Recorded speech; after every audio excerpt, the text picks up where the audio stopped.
The courtroom was a pressure cooker of anticipation. Rows of polished mahogany benches were packed to capacity, with reporters scribbling furiously in their notebooks, their pens scratching like cicadas in the summer heat.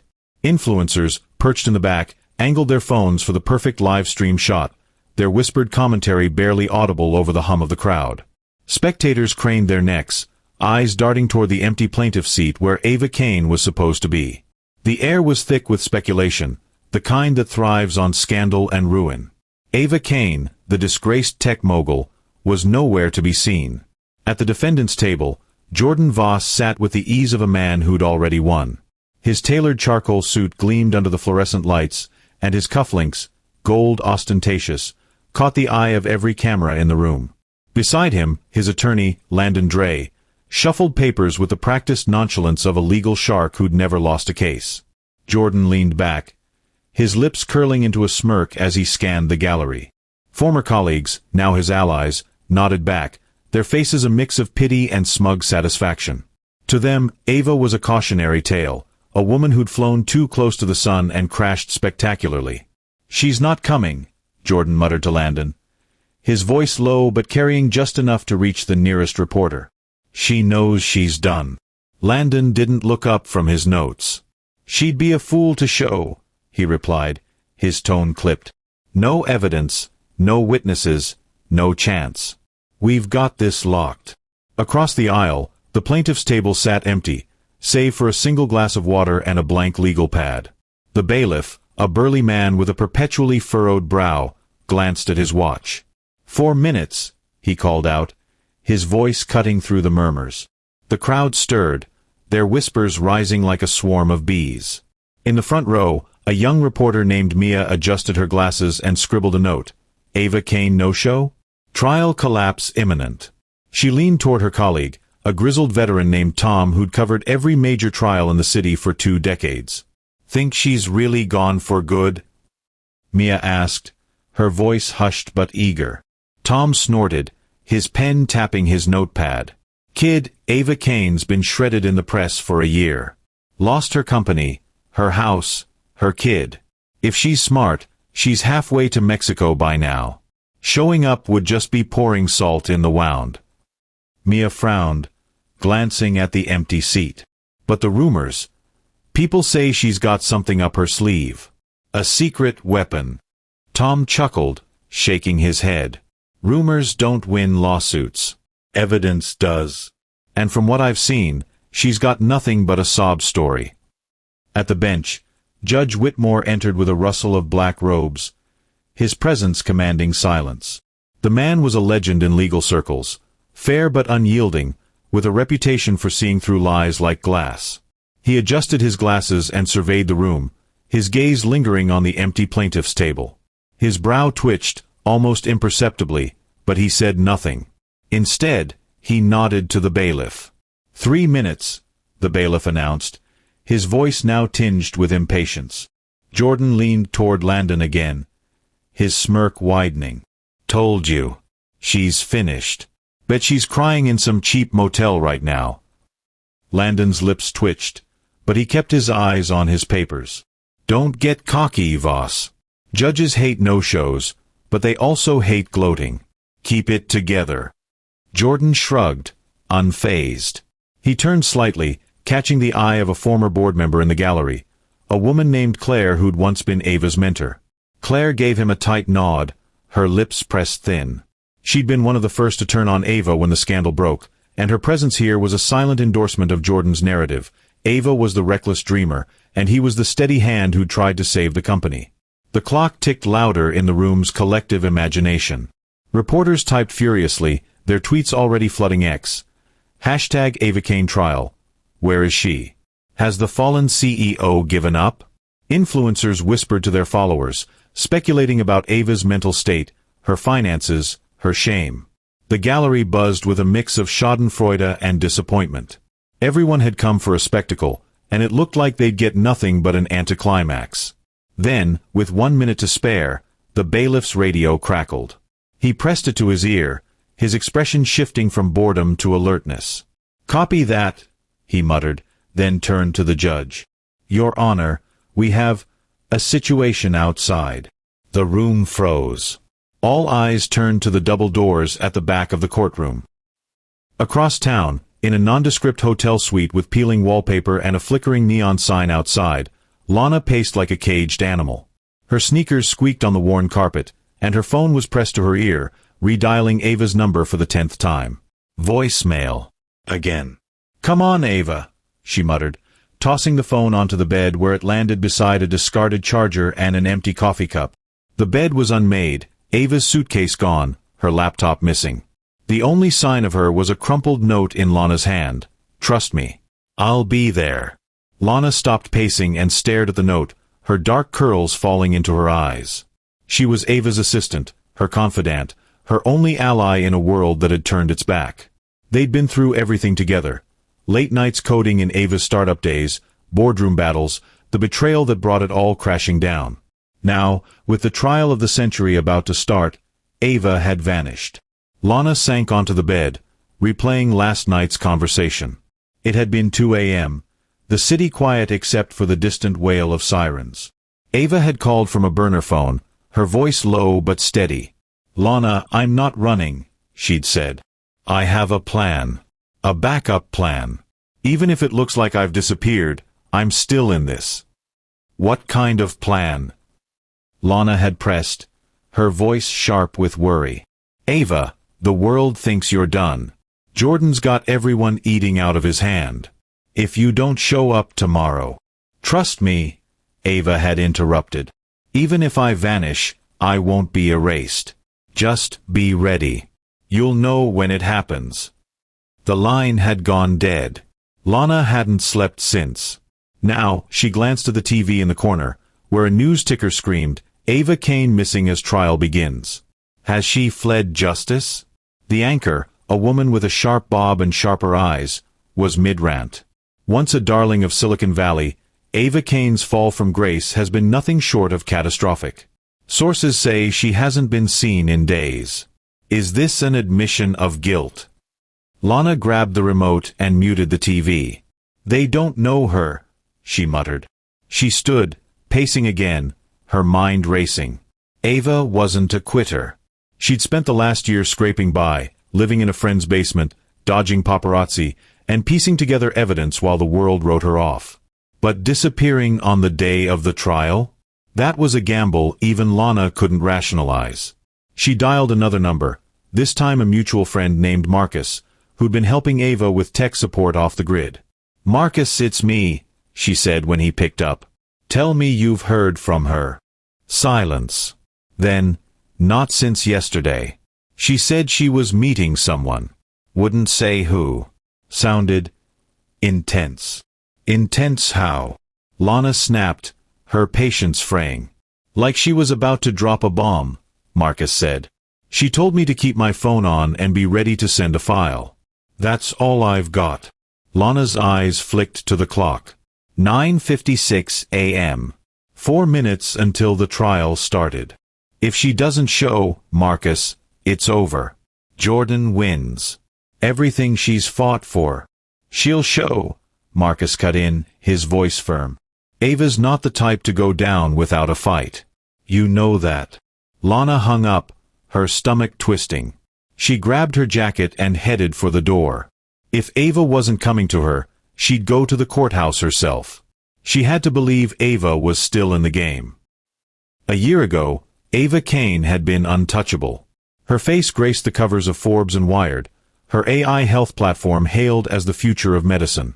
At 32, she'd built a billion-dollar company from a single idea, a neural network that could predict health risks with unprecedented accuracy. Investors called her a visionary. Employees worshipped her. The world watched her every move, from her minimalist office in San Francisco to her keynote speeches at global conferences. But behind the headlines, Jordan Voss had been unraveling her empire. As her CFO, and her husband, he had access to everything: accounts, contracts, her trust. He'd always been charming, the perfect partner in public, with his easy smile and tailored suits. But in private, he'd grown resentful, eclipsed by Ava's brilliance. When he began siphoning funds into offshore accounts and forging her signature on fraudulent deals, no one suspected him. Not even Ava. The first crack came when the SEC launched an investigation. Leaked documents, falsified, but convincing, painted Ava as the mastermind of an insider trading scheme. The board, panicked, voted her out. The mansion they shared was seized to cover debts. Worst of all, Jordan filed for emergency custody of their 6-year-old daughter, Elise, claiming Ava was unstable. The judge, swayed by Jordan's calm demeanor and Ava's spiraling public image, granted it. The media feasted. From billionaire to broke, Ava Kane's tragic downfall blared one headline. Another ego-driven fraud sneered another. Ava's every misstep was dissected, her late-night work habits, her refusal to play corporate politics, her trust in Jordan. She became a cautionary tale, a warning to ambitious women everywhere. But Ava hadn't broken. In a friend's basement, with a borrowed laptop and a burner phone, she began rebuilding. She pored over financial records, tracked down former employees, and hired a forensic accountant willing to work for equity. She lived on instant noodles and coffee, her only luxury a photo of Elise taped to her desk. "I'm not done," she'd whisper to herself at 3 a.m., her screen glowing in the dark. Not yet. Back in the courtroom, Jordan adjusted his cufflinks, his fingers lingering on the gold as if to remind himself of his victory. The clock read 9:58 a.m., and the plaintiff's table remained empty. He leaned toward Landon, his voice a low drawl. "She's not coming, is she? I told you she wouldn't have the guts." Landon's eyes flicked up, sharp and calculating. "Don't celebrate yet. Whitmore's a stickler for procedure. If she doesn't show by 10 o'clock, we win by default, but he'll still make us sit through the motions." Jordan chuckled, his confidence unshaken. "Let him. The world's already decided. Ava's a ghost. I'm the one who kept the company afloat."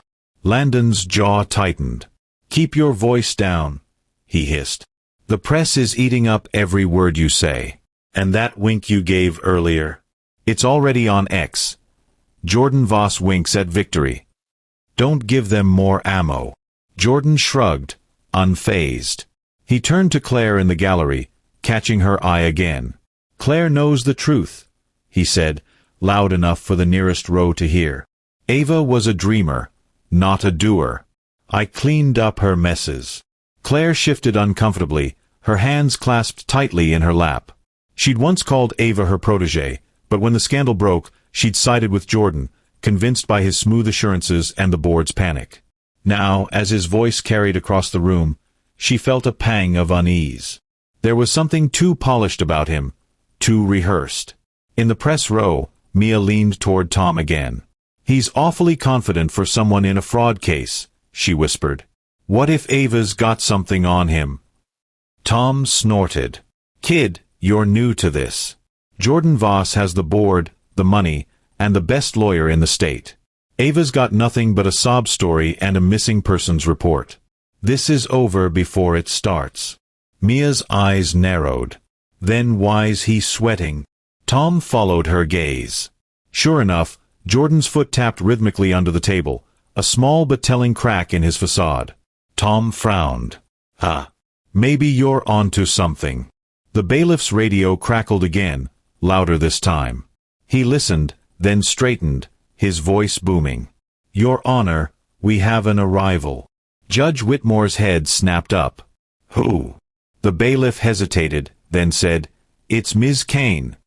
The room erupted in murmurs. Jordan's foot stopped tapping.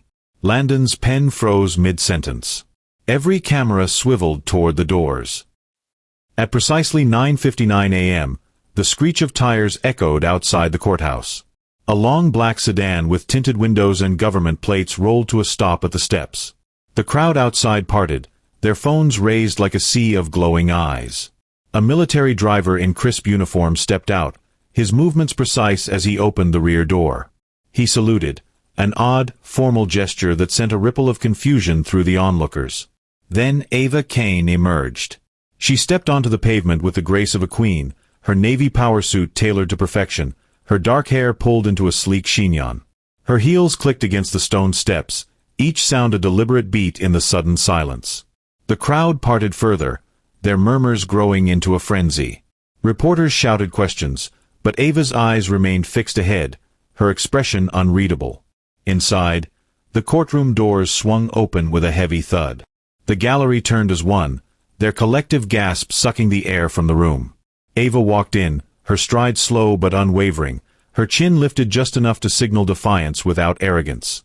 Behind her, a woman no one recognized followed, a sharp-eyed attorney in a gray suit, carrying a sealed folder. Jordan's smirk vanished. Landon's pen dropped to the table. Even Judge Whitmore blinked, his stern composure faltering for a fraction of a second. Ava reached the plaintiff's table and sat, her movements deliberate. The unknown attorney placed the folder before her and whispered something in her ear. Ava nodded once, her gaze flicking to Jordan. For a moment, their eyes locked, hers steady, his unsteady. The bailiff cleared his throat. "Ms. Ava Kane, Your Honor." Judge Whitmore leaned forward, his voice measured but curious.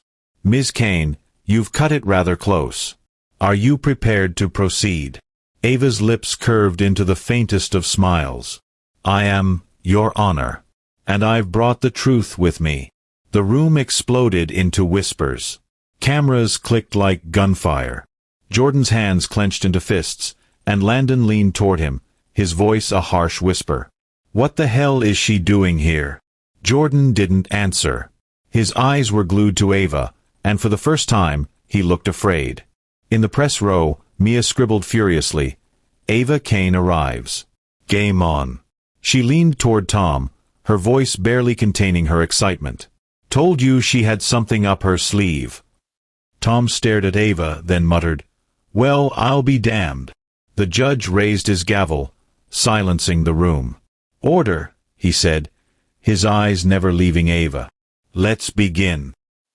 The courtroom buzzed with a restless energy, the air crackling as Ava Kane sat at the plaintiff's table, her navy suit a stark contrast to the chaos around her. Cameras whirred, capturing every angle of her composed face. Reporters whispered furiously, their fingers flying across phones to tweet, #AvaKaneTrial, she's here. And she looks unbreakable. The gallery, packed with spectators, influencers, and former colleagues, leaned forward, their eyes locked on Ava. Her attorney, a woman with sharp cheekbones and a gray suit, sat beside her, exuding quiet confidence. The sealed folder on the table seemed to pulse with unspoken secrets. Jordan Voss, at the defendant's table, shifted uncomfortably, his earlier smirk replaced by a tight-lipped scowl. His attorney, Landon Dre, leaned toward him, his voice a low hiss. "She's bluffing, Jordan. She's got nothing. Stick to the plan." Jordan's eyes darted to Ava, then back to Landon. "She doesn't look like she's got nothing," he muttered, his fingers tapping the table. "That folder. What's in it?" Landon's jaw tightened. "Focus. She's late, she's desperate, and she's alone. We've got the board, the evidence, the narrative. She's just playing for sympathy." Across the room, Ava's gaze was steady, her hands folded calmly in her lap. She hadn't spoken since her arrival, but her silence was louder than any outburst. The bailiff called the court to order, and Judge Whitmore, his stern face softened by curiosity, leaned forward. "Ms. Kane," he said, his voice cutting through the murmurs, "you've arrived at the 11th hour. Are you prepared to proceed?" Ava rose, her movements deliberate, and met his gaze. "Fully, Your Honor," she said, her voice clear and unwavering, "and with evidence no one has seen before." A ripple of gasps swept the room. Jordan's tapping stopped. Landon's pen froze mid-note. In the press row, Mia, the young reporter, scribbled furiously, "Ava Kane drops bombshell. Evidence incoming?" She nudged Tom, her veteran colleague.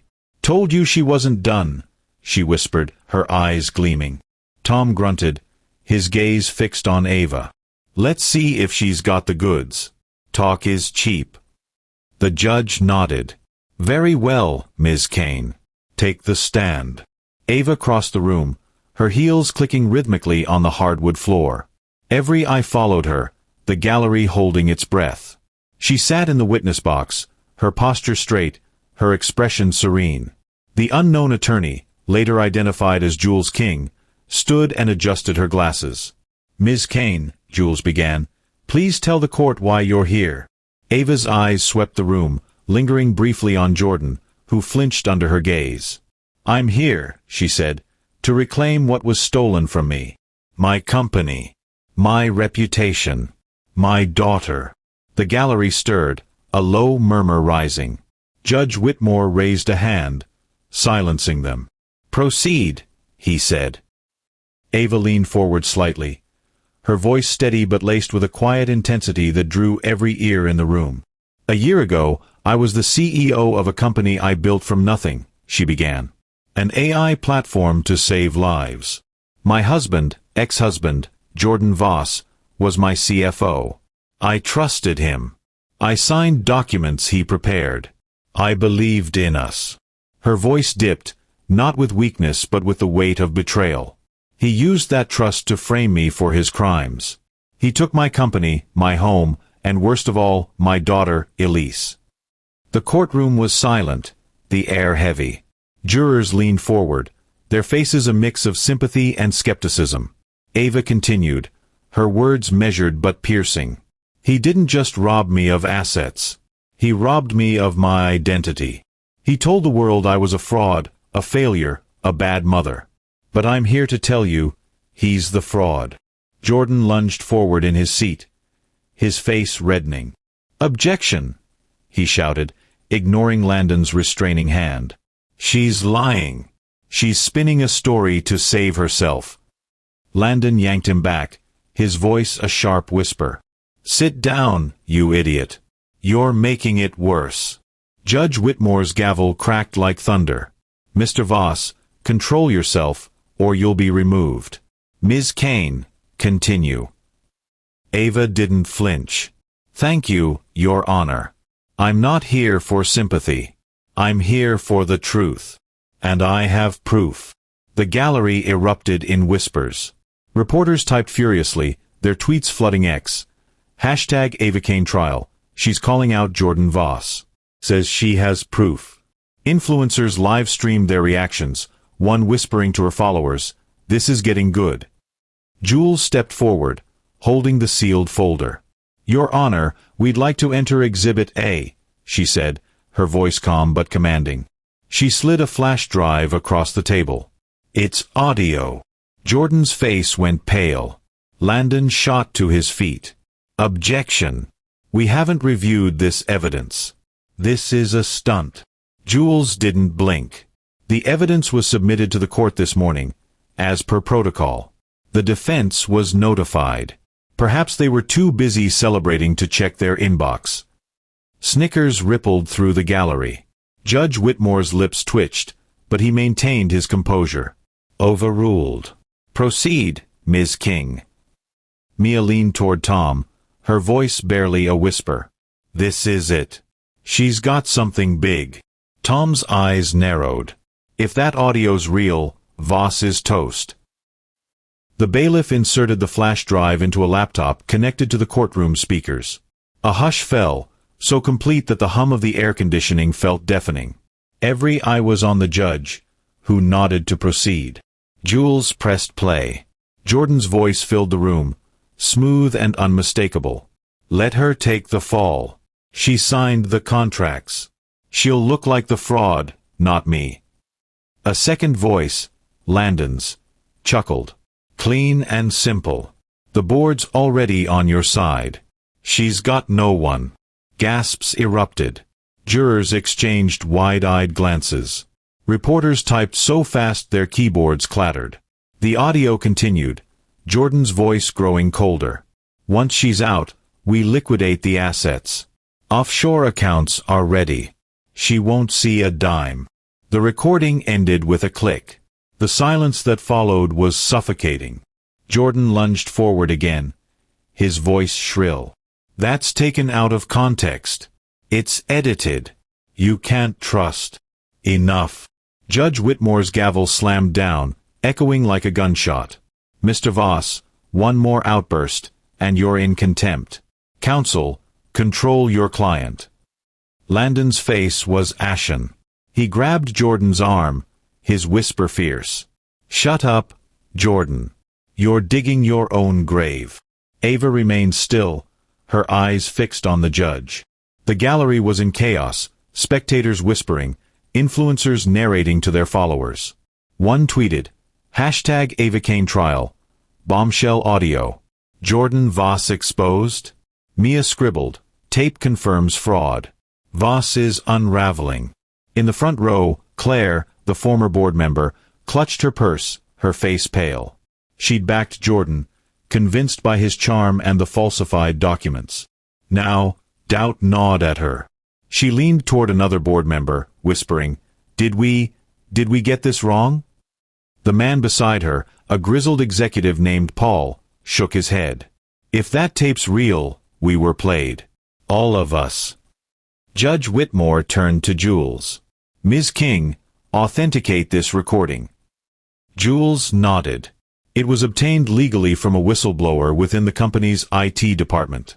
We have metadata and a sworn affidavit confirming its integrity. The judge's eyes flicked to Landon. Counsel, do you wish to challenge the evidence? Landon hesitated, his confidence crumbling. We request time to review, Your Honor. Denied, Whitmore said. You'll have your chance in cross-examination.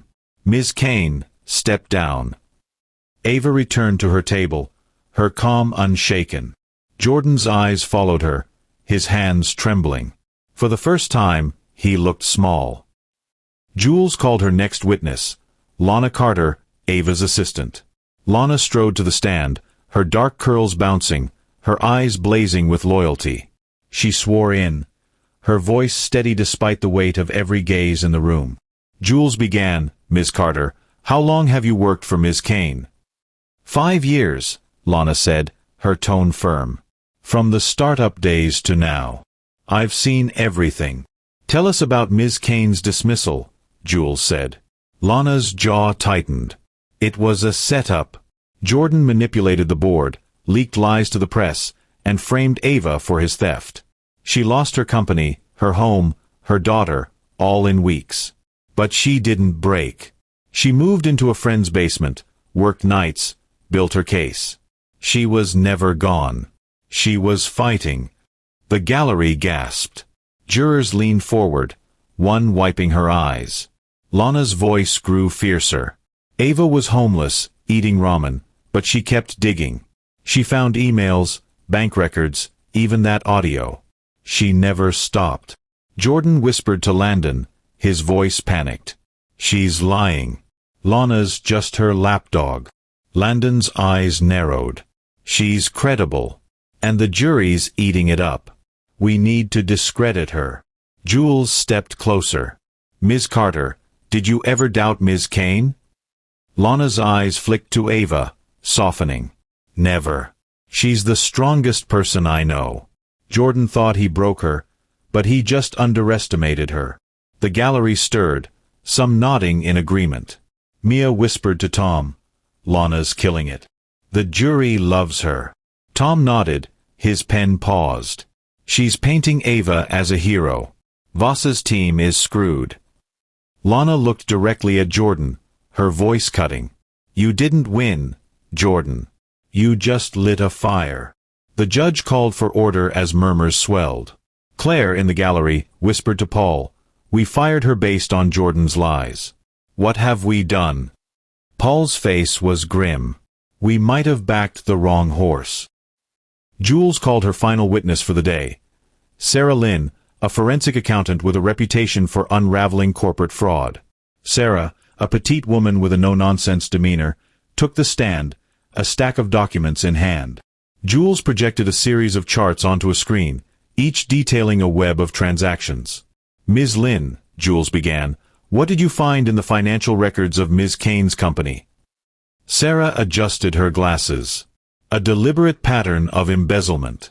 Funds were siphoned into shell companies controlled by Mr. Voss. Contracts bearing Ms. Kane's signature were forged. Bank transfers were routed through offshore accounts. It wasn't error, it was intentional. The jury followed the charts, their expressions darkening. Sarah pointed to a key document. This transfer of $10 million to a Cayman Islands account was authorized by Mr. Voss, not Ms. Kane. Her signature was digitally altered. Jordan whispered frantically to Landon. "They can't prove that. It's my word against theirs." Landon's voice was low, urgent. "They've got documents, Jordan. Hard evidence. We're in trouble." Jules pressed on. "Ms. Lin, how confident are you in these findings?" 100%, Sarah said. "The metadata, timestamps, and IP logs all confirm Mr. Voss's actions." Ms. Kane was unaware of these transactions. The gallery buzzed. Reporters tweeted, #Ava Kane trial. Forensic accountant exposes Voss's fraud. Paper trail airtight. Mia scribbled, Voss's lies collapsing. Jury riveted. Landon stood, his voice strained. "Objection, Your Honor. This evidence is overly technical and prejudicial." Judge Whitmore's eyes narrowed. "Overruled. The evidence is clear and relevant. Mr. Voss, you may want to reconsider your posture. This court takes perjury and embezzlement very seriously." Jordan's face drained of color. He slumped in his seat, his earlier arrogance gone. Ava, still calm, met his gaze across the room. For the first time, she allowed herself a small, knowing smile. In the gallery, Claire turned to Paul, her voice trembling. "We were wrong. Completely wrong." Paul nodded, his eyes on Ava.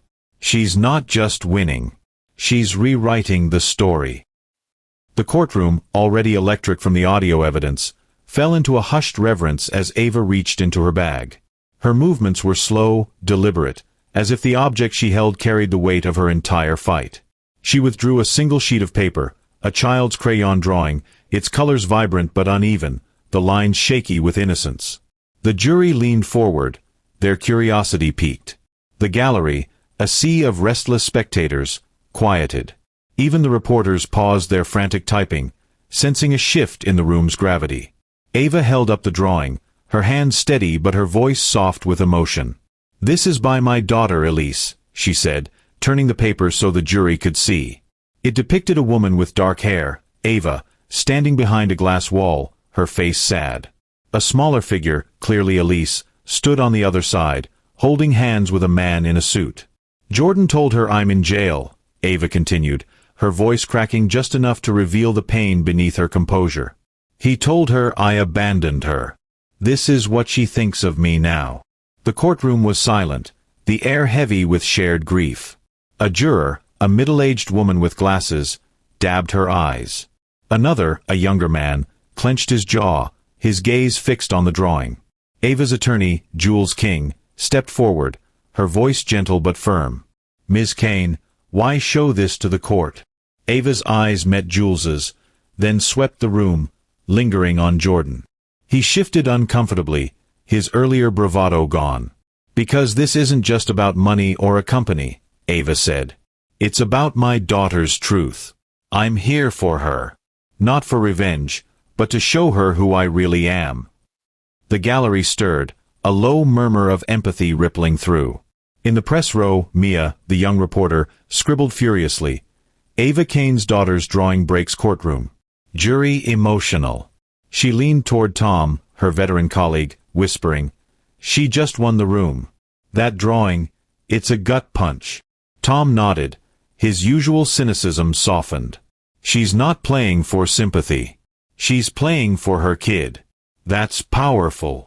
Across the aisle, Jordan whispered to Landon, his voice tight. "She's manipulating them.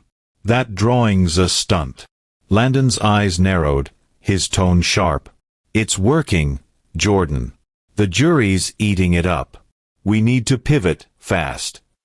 In the gallery, Claire, the former board member who'd turned on Ava, clutched her purse, her face pale.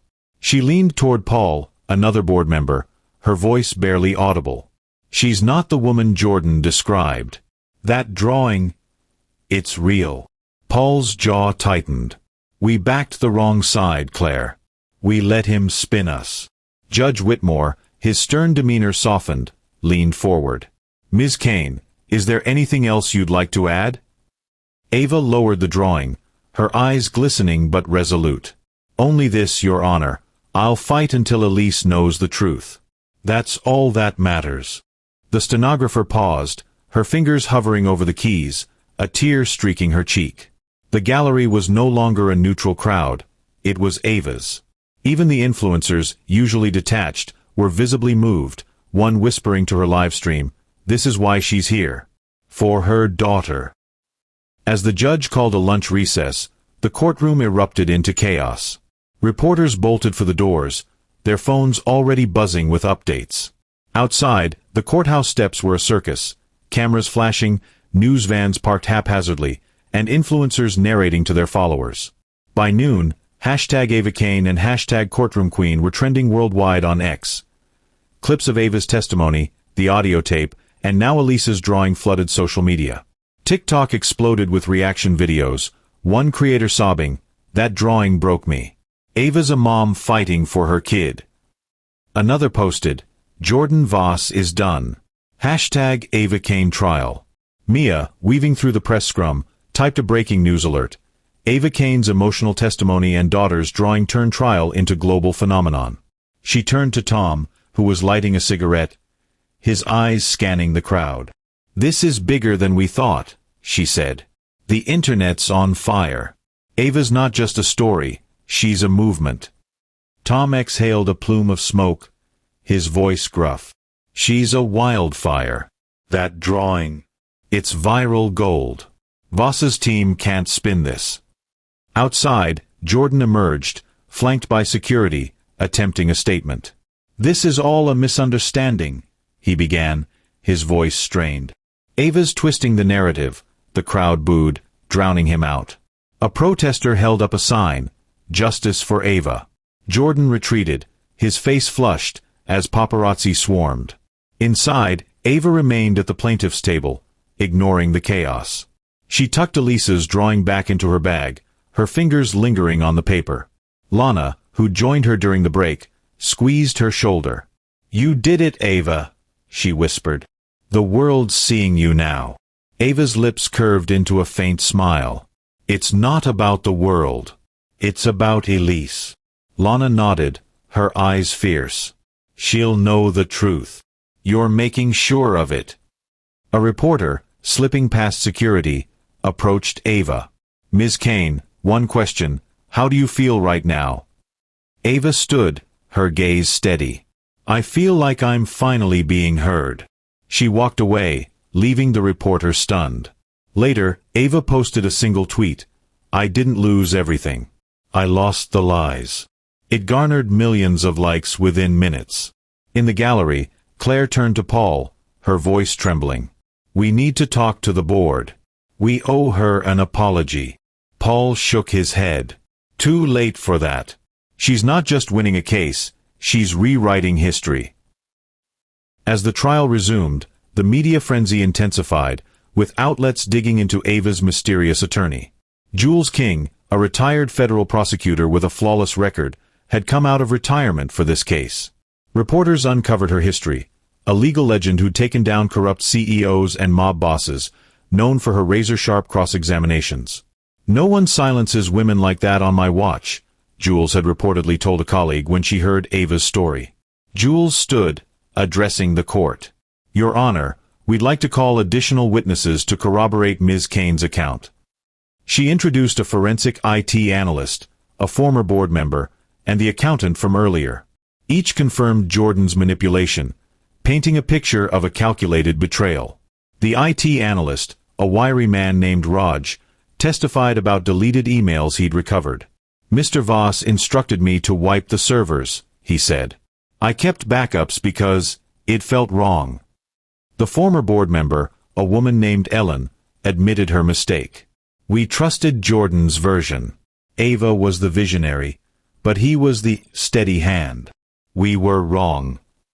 In the press row, Mia whispered to Tom, "Jules King's a genius. She's building a fortress of witnesses." Tom nodded, impressed. "King's not just a lawyer, she's a strategist. Voss's team is outmatched." Jordan leaned toward Landon, his voice panicked. "They're burying us. How did she get these people? Landon's face was grim. She's been planning this for months. We underestimated her network. Outside, the courthouse became a media magnet, with news helicopters circling.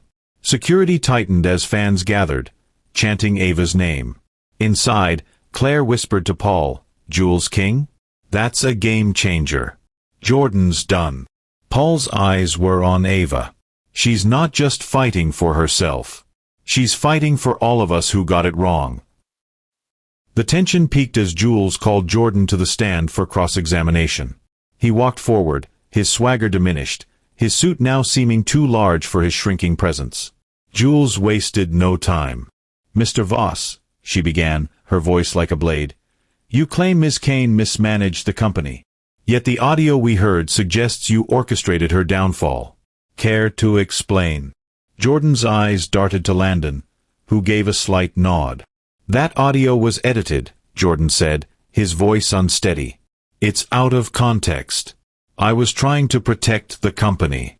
Jules projected a document, a bank transfer with his signature. This transfer of $10 million to an offshore account. Was that protection? Jordan's face reddened.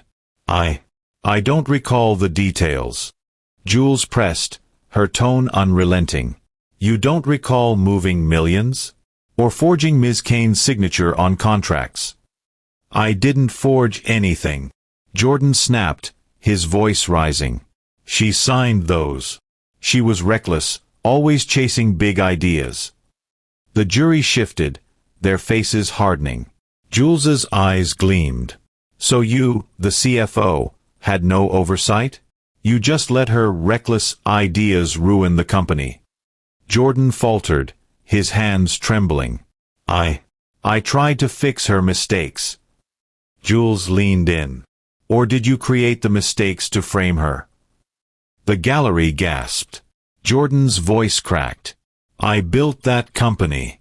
She just had the idea." Judge Whitmore's gavel slammed. "Mr. Voss, control yourself. Ideas are everything in this industry, and this court will not tolerate outbursts." Landon stood, his voice strained. "Your Honor, we request a recess." "Denied," Whitmore said. "Your client will answer the questions." In the press row, Mia whispered, "He's crumbling. Jules is tearing him apart." Tom smirked. "She's a surgeon with a scalpel. Voss is bleeding out." Claire, in the gallery, shook her head. "He's done. We should have seen through him." Paul nodded. "Ava's not just winning, she's exposing him for what he is." Ava returned to the stand, this time to address her own record. Jules's questions were gentle but probing. "Ms. Kane, you've heard accusations of mismanagement. What's your response?" Ava took a deep breath, her voice steady but raw. "I wasn't perfect. I trusted Jordan too much. I signed documents without reading every line. I focused on the vision, not the fine print. Those were mistakes, but they weren't crimes. I didn't steal. I didn't abandon my daughter. I wasn't the villain." The jury nodded, their skepticism softening. Ava continued, "This isn't about winning. It's about healing. For me, for Elise, for the truth." A juror, the woman with glasses, smiled faintly. Another scribbled a note. The gallery was quiet, absorbing Ava's candor. Jules asked, "What do you want the court to know about your intentions?" Ava's eyes met Jordan's, then returned to the jury. "I want my daughter to know her mother fought for her. I want her to know I'm here, and I'll never stop." The courtroom was still, the weight of her words settling over everyone. Mia whispered to Tom, "She's not just honest, she's human. The jury's with her." Tom nodded, his voice low. "She's turning her flaws into strength. That's rare." Claire leaned toward Paul, her voice choked. "We judged her so harshly. She's fighting for more than herself." Paul's eyes were on Ava. "She's fighting for redemption. And she's getting it." Judge Whitmore paused, his pen still, his gaze on Ava. "Ms. Kane, your candor is noted. You may step down." As Ava returned to her table, the gallery buzzed softly, a mix of awe and respect. The tide had turned, and Ava Kane was no longer the fallen CEO. She was a mother, a fighter, a force. The courtroom, already charged with emotion from Ava's testimony and Elisa's drawing, fell into a profound silence as Jules King addressed the judge. "Your Honor," she said, her voice steady but reverent, "with your permission and the presence of a court-approved child therapist, we request to present a video statement from Elise Kane, the plaintiff's daughter." Judge Whitmore's stern expression softened, his eyes flicking to Ava, who sat at the plaintiff's table, her hands clasped tightly. "This is highly unusual," he said, "but given the circumstances and the child's relevance to the case, I'll allow it. Ensure the therapist is present and the child's well-being is protected." The gallery stirred, a low buzz of anticipation rippling through. Reporters adjusted their cameras, their lenses trained on the large screen being set up at the front of the courtroom. In the press row, Mia, the young reporter, leaned toward Tom, her voice a whisper. "This is huge. A kid's testimony. The jury's going to lose it." Tom's eyes narrowed, his pen tapping his notepad. "If it's as emotional as that drawing, Voss is sunk. But it's a risk. Kids are unpredictable." At the defendant's table, Jordan Voss shifted uncomfortably, his face pale. He leaned toward Landon Dre, his attorney, his voice low and urgent. "They can't do this, right? She's 6. This is manipulation." Landon's jaw tightened, his eyes on the screen. "It's legal if the judge allows it. And Whitmore's giving her every inch. We need to brace for impact." The lights dimmed slightly, and the screen flickered to life. Elise Kane appeared, her small frame perched on a chair in a quiet room, a child therapist, a kind-faced woman named Dr. Patel, sitting beside her. Elise's dark hair was tied back with a blue ribbon, and her eyes, wide and earnest, looked directly at the camera. In her hands, she clutched a stuffed bunny, its ears worn from years of love. The therapist spoke first, her voice gentle. "Elise, can you tell us what you want to say today?" Elise nodded, her voice small but clear. "I miss Mommy. Daddy said she's bad, but she's not." The courtroom inhaled sharply, a collective gasp echoing. Elise held up a new drawing, a picture of Ava reading to her, their heads close together, smiles bright. "This is what I want again. Mommy always read to me. She's good." The jury was riveted, several members visibly emotional. A woman in the front row wiped her eyes, her notepad forgotten. A man beside her clenched his fists, his face tight with empathy. Ava, at the plaintiff's table, pressed a hand to her mouth, tears welling but not falling. Lana, seated beside her, squeezed her arm, whispering, "She's so brave, Ava. Just like you." In the gallery, Claire, the former board member who'd sided with Jordan, turned to Paul, her voice trembling. "She's 6, and she's clearer than we were. We let Jordan poison us against Ava." Paul nodded, his eyes on Elisa's image. "This isn't just a trial anymore. It's personal."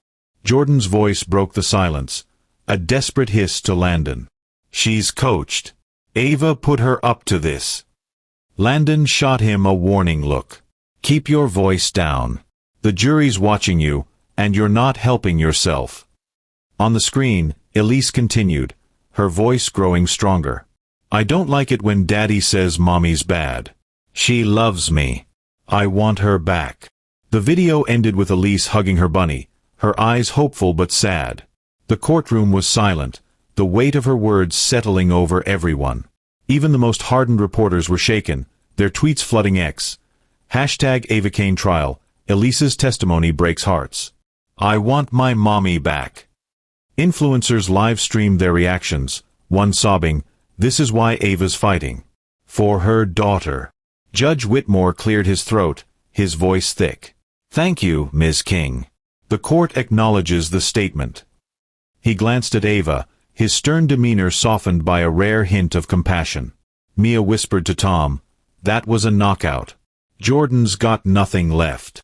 Tom nodded, his cynicism replaced by awe.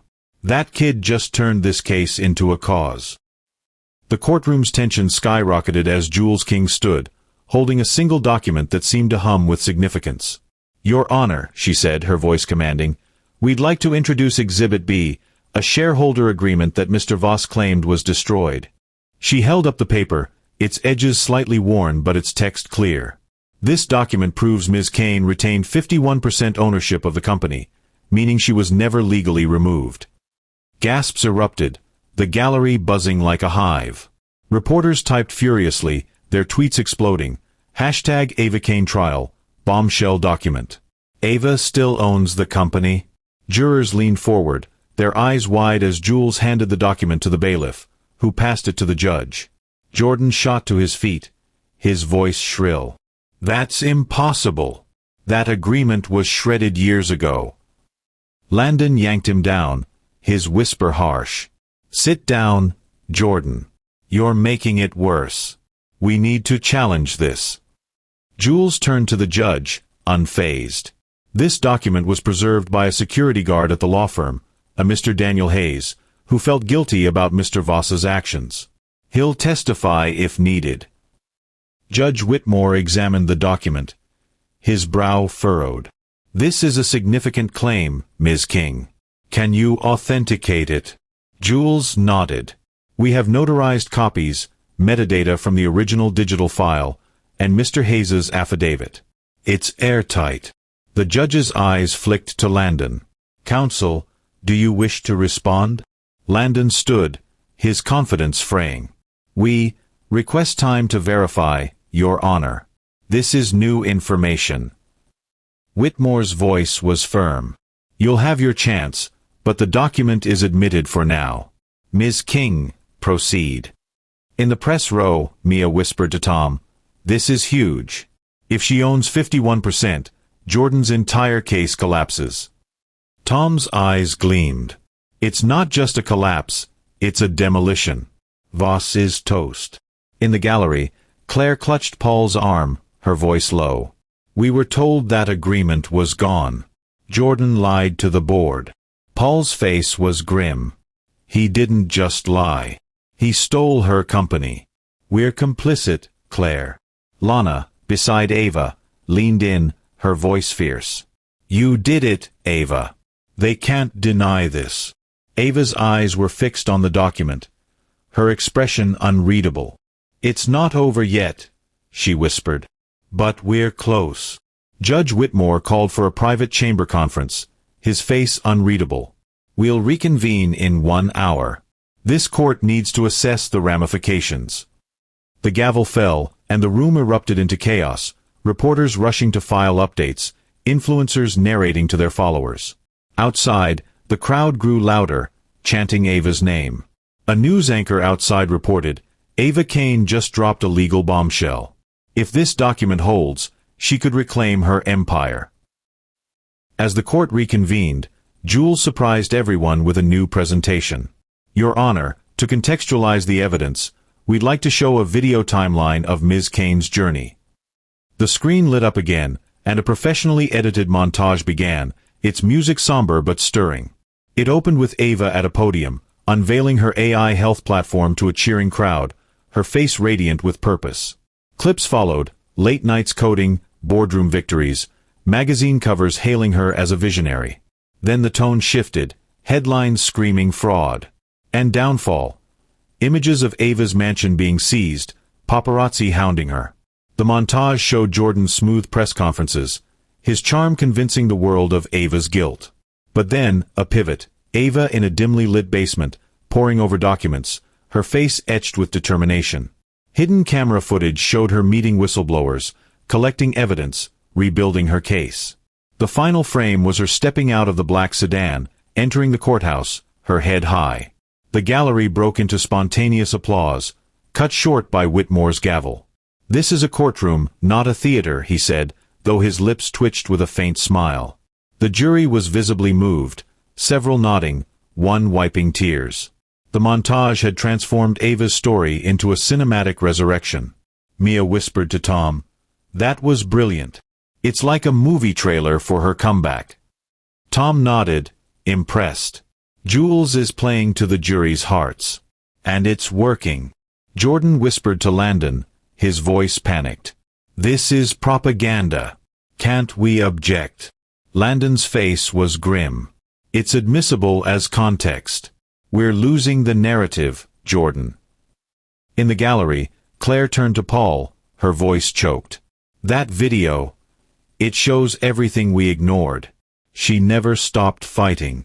Paul's eyes were on Ava. She's not just fighting. She's rewriting the story we all bought. A juror, the young man from earlier, leaned toward another, whispering, "She's the real deal. Voss is a fraud." The judge addressed Jules. "Ms. King, your point is made. Let's move forward." The courtroom's atmosphere was electric as Landon Dre stood, his face ashen. "Your Honor," he said, his voice uncharacteristically shaky, "I must withdraw from this case due to an ethical conflict." The gallery gasped, the sound like a wave crashing. Reporters typed furiously, their tweets exploding. #AvaKane trial, Voss's lawyer quits. Case imploding. Jordan's eyes widened. His voice a desperate hiss. "Landon, what the hell are you doing? You can't leave me." Landon leaned in, his whisper fierce. "You lied to me, Jordan. That audio, the document, you said they didn't exist. I can't defend perjury." Jordan's hands shook, his voice rising. "You're abandoning me? Now." Landon's eyes were cold. "You abandoned yourself when you hid the truth. I'm out." Judge Whitmore's gavel fell. "Mr. Dre, your withdrawal is noted. Mr. Voss, do you wish to proceed pro se or request a continuance?" Jordan stood, his voice trembling. I can defend myself. I don't need him." He turned to the jury, his tone pleading. "I'm not the villain here. Ava's twisting everything. I deserve shared custody, partial rights to the company."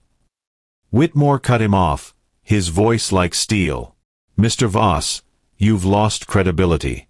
Entitlement is not evidence. Sit down." The gallery was silent, all eyes on Jordan as he slumped into his seat, his arrogance shattered. Ava, at her table, remained composed, her eyes on the judge. Lana whispered, "He's done, Ava. You've got this."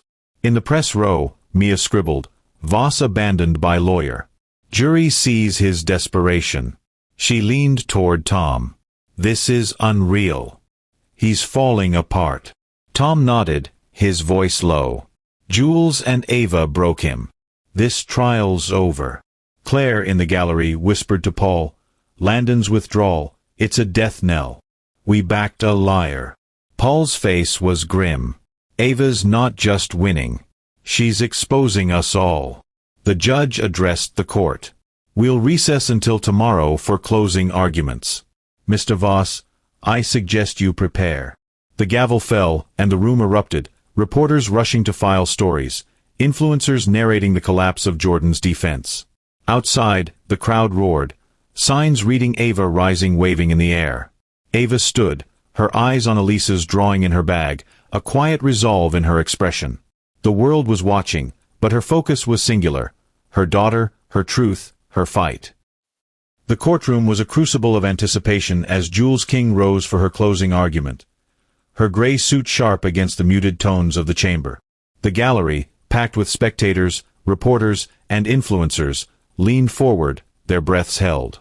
The jury sat alert, their faces a mix of resolve and emotion after days of explosive testimony. Ava Kane sat at the plaintiff's table, her hands folded, her expression calm but expectant. Across the aisle, Jordan Voss slumped, his once confident demeanor reduced to a nervous fidget, his tie loosened, his eyes darting. Jules stepped to the center, her voice resonant and unyielding. "Ladies and gentlemen of the jury," she began, "this case is not just about money or a company. It's about truth.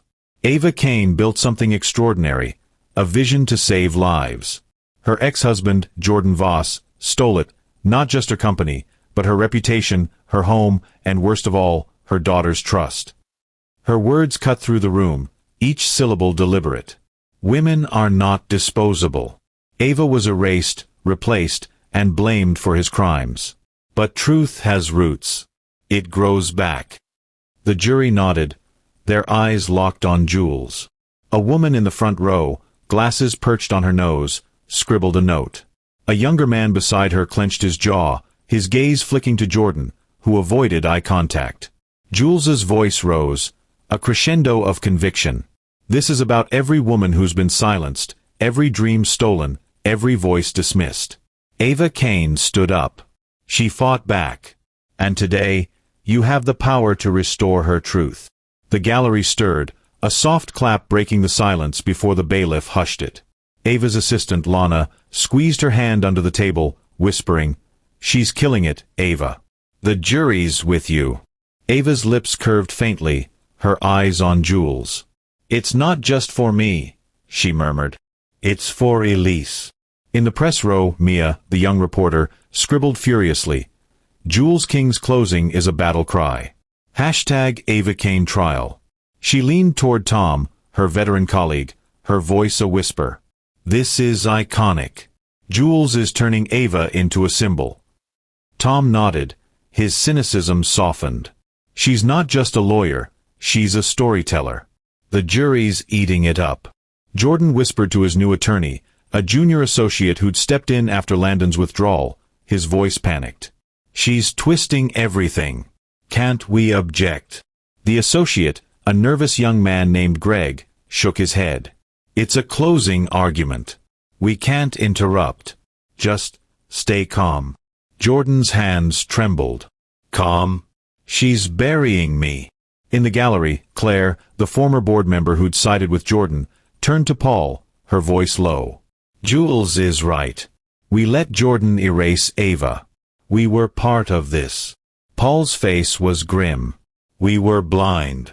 She's not just winning, she's exposing us all." Jules concluded, her voice ringing. "Ava Kane didn't lose everything. She lost the lies. Give her back her truth." She returned to her seat, the room electric with her words. The jury was silent, their faces resolute. Even Judge Whitmore, known for his stoicism, seemed moved, his pen still as he watched Ava. The jury returned after only 2 hours, a swift deliberation that sent a ripple of tension through the courtroom. The gallery fell silent, cameras trained on the jury box. Ava sat straight, her hands clasped so tightly her knuckles were white. Lana leaned in, whispering, "This is it, Ava. You've got this." Ava's eyes flicked to the jury, her voice barely audible. "I just want Elise to know I fought." Jordan, alone at the defendant's table, adjusted his tie, his face pale. Greg, his attorney, whispered, "Whatever happens, stay composed. The cameras are watching." The jury foreman, a middle-aged woman with a steady gaze, stood, holding a folded paper. Judge Whitmore nodded. "Madam Foreman, has the jury reached a verdict?" "We have, Your Honor," she said, her voice clear. "On the count of fraud, we find the defendant, Jordan Voss, guilty. On the count of embezzlement, guilty. On the count of perjury, guilty. We award Ms. Ava Kane full custody of her daughter, Elise, full ownership of her company, and damages for defamation and theft in the amount of $50 million. The courtroom erupted, gasps and cheers mingling. Reporters typed frantically, their tweets flooding X. #Ava Kane trial, verdict in. Voss guilty, Ava wins everything. Influencers live-streamed their reactions, one shouting, "Justice for Ava." The bailiff called for order, but the energy was uncontainable. Jordan shot to his feet, his voice shrill. "This is a miscarriage of justice. She manipulated everyone." Judge Whitmore's gavel slammed. "Mr. Voss, sit down." His voice softened as he turned to Ava. "Ms. Kane, your dignity throughout these proceedings is noted. This court stands with you." The gallery rose, a spontaneous standing ovation that even the bailiff couldn't quell. Ava remained seated, tears welling but not falling. She whispered to Lana, "Elise, I'm coming for you." In the press row, Mia scribbled, "Jury delivers justice." Ava Kane rises. She leaned toward Tom, her voice trembling with excitement. Even the judge stood up. "Tom, this is historic." Tom nodded, his eyes on Ava. She didn't just win a case. She won her life back. Claire, in the gallery, wiped tears from her cheeks, whispering to Paul, "We were so wrong. She's a hero." Paul's voice was low. "She's more than that. She's unstoppable." As deputies approached Jordan, handcuffs gleaming, he shouted, "This isn't over." But his voice was drowned by the gallery's applause. The judge signaled the bailiff, and Jordan was led away, his head bowed. Outside the courthouse, the sun blazed, casting Ava in a golden glow as she stepped onto the steps. The crowd roared, signs reading Ava rising and justice for Elise waving in the air. Reporters swarmed, shouting questions, but Ava raised a hand, her voice calm but firm. "I'm going home, to my daughter. That's all that matters." Before she could move, a small figure broke through the crowd, Elise, her blue ribbon bouncing, running into Ava's arms. The cameras captured every second, flashbulbs popping like fireworks. Ava knelt, hugging her daughter tightly, her eyes glistening. "Mommy's here," she whispered. "I'm never leaving you again." Lana joined them, tears streaming, and enveloped them both in a hug. The crowd cheered louder, their voices a wave of support. A news anchor nearby reported live, "Ava Kane's victory is complete. She's reunited with her daughter, and her company is hers again." Inside a nearby news van, Mia typed a headline, "Ava Kane's triumph. Mother and CEO reclaims her life." She turned to Tom, her voice awed. "This is the shot of the year. Mother and daughter reunited." Tom lit a cigarette, his eyes on Ava and Elise. "It's more than a shot. It's a moment people won't forget." The company's board issued a public statement, reinstating Ava as CEO. A venture capitalist, a woman named Sophia Grant, approached Ava as she stood with Elise. "Ms. Kane, I'd like to invest $100 million in your next venture," Sophia said, her voice earnest. "You're the future." Ava smiled politely, shaking her head. "Thank you, but I want to build something new, on my terms." Sophia nodded, impressed. "The world's watching, Ava. You've got us all." In the gallery, Claire turned to Paul, her voice resolute. "We need to make this right. I'm calling the board tonight." Paul nodded. "She's not just back. She's bigger than ever." Jordan's sentencing hearing came swiftly, a stark contrast to the trial's intensity. The courtroom was quieter now, the gallery thinner but still attentive. Jordan stood in an orange jumpsuit, his arrogance gone, his shoulders slumped. The charges, fraud, perjury, obstruction, carried heavy penalties. The prosecution presented evidence of his deliberate deception, including new emails showing he'd planned to flee the country. Judge Whitmore's voice was stern. "Mr. Voss, your actions caused irreparable harm. You manipulated, lied, and stole, not just from Ms. Kane but from your own daughter. This court sentences you to 7 years in prison." The gallery murmured, reporters tweeting, #Ava Kane trial, Voss sentenced to 7 years. Justice served. Jordan's head bowed, his hands cuffed. As he was led away, he glanced at Ava, who sat in the back, her expression neutral. Outside, a reporter caught Ava for a comment. "No celebration," she said softly. "I want peace, not revenge." She announced a non-profit, Elisa's Light, to support women in wrongful corporate takedowns. "This is for her," Ava said, touching a pendant with Elisa's initials. In a newsroom, Mia watched the footage, whispering to Tom, "She's turning pain into purpose. That's real strength." Tom nodded, his voice gruff. "She's not just a survivor. She's a leader." Claire, watching from home, called Paul. "Ava's non-profit, it's what we should have supported all along. I'm donating." Paul's voice was firm. "We all should. It's the least we can do." Ava returned to the tech world with a new mission. Her company, Phoenix Labs, launched an app teaching women financial independence and legal protection. Within weeks, it topped App Store charts, its sleek interface and empowering content going viral. Investors clamored to back her, but Ava chose only women-run firms, her decisions deliberate and bold. At a launch event, Ava stood beside Elise, who held a tablet displaying the app. "My mommy's not a villain," Elise said to the crowd, her voice clear. "She's a superhero." Ava smiled, her eyes shining.